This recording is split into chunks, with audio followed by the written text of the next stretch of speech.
Europe 1. Le grand direct des médias, Jean-Marc Morandini. Et le fait média du jour, c'est donc l'Access de Canal+, qui connaît d'importantes difficultés depuis plusieurs semaines. Difficultés dans le grand journal, difficultés également pour le Before qui ne va pas bien du tout. Alors comment expliquer une telle situation? Jérôme Ivanichenko, bonjour. Bonjour Jean-Marc. Vous êtes notre spécialiste média. Alors le constat est implacable et surtout indiscutable. Le grand journal est à la peine. Et oui, ces dernières semaines, l'émission culte de Canal ne parvient pas à enrayer la baisse de ses audiences. Une baisse amorcée depuis la délocalisation lors du dernier Festival de Cannes au mois de mai. La semaine dernière, le grand journal réunissait en moyenne 1 100 000 téléspectateurs, soit 6,5% du public présent devant sa télé. Cette semaine, les chiffres seront encore moins bons. L'émission ne rassemblait que 842 000 téléspectateurs lundi, 836 000 téléspectateurs mardi, et donc à peine un tout petit million hier soir. Les pires scores pour l'Access de Canal cette année. C'est pratiquement une audience divisée par deux par rapport au début de la saison. C'est énorme. Alors certes, les beaux jours reviennent et l'on préfère passer du temps en terrasse plutôt que devant sa télé, mais il y a aussi d'autres raisons à ces contre-performances.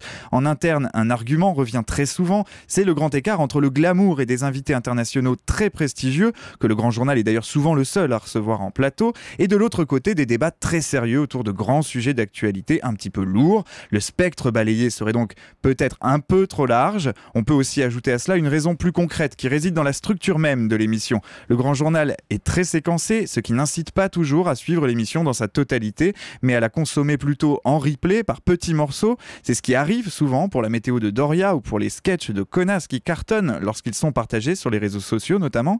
Et puis enfin, on ne peut s'empêcher de penser que la greffe Antoine Decaune, qui a remplacé Michel Denisot en début de saison, n'a peut-être tout simplement pas pris. Il semblait être l'homme de la situation, forcé de constater aujourd'hui que son nom ne suffit pas à attirer le public à lui tout seul. Oui, l'autre problème de Canal+ dans cet Access, c'est le Before. Et oui, c'est très probable. Pour fonctionner, un programme a besoin d'un appel d'air, d'une rampe de lancement. En clair, si les téléspectateurs sont présents avant, ils ont plus de chances de rester après. C'est assez logique, vous me direz.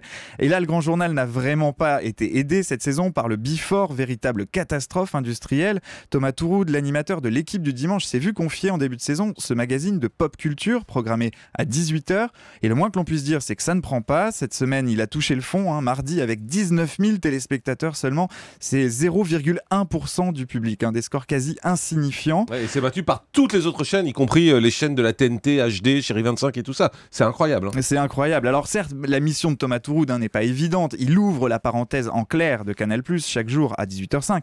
Mais le mal est plus profond. Comparons avec ce qui se passait l'année dernière au même horaire. Canal+ diffusait un épisode du dessin animé Les Simpsons et il atteignait fréquemment les 100 000 téléspectateurs, quasiment 5 fois plus d'audience que le Before. Alors est-ce que le buzz ou de nouvelles têtes pourraient sauver ce monument télé en péril qu'est le grand journal? Et oui, Jean-Marc, l'expression est bien choisie. Voilà 10 ans que le grand journal est à l'antenne. Il semblait avoir repris avec succès le flambeau d'un autre monument de Canal+, nulle part ailleurs. Et aujourd'hui, il faut sans doute lui donner du sang neuf. La saison prochaine, Natacha Polony rejoindra les rangs des chroniqueurs du grand journal. Peut-être pas suffisant pour rebooster les audiences, mais on peut au moins reconnaître que c'est un transfert qui crée d'ores et déjà le buzz. Le buzz, c'est d'ailleurs la planche de salut de Canal+, réputée pour son humour décalé, pour son audace. Mais attention à ne pas aller trop loin, tout de même. Le 7 avril dernier, Gérard Jugnot était invité sur le plateau du grand journal. Le comédien a eu droit à une drôle de surprise, puisqu'une stripteaseuse s'est livrée à une danse très suggestive avec lui.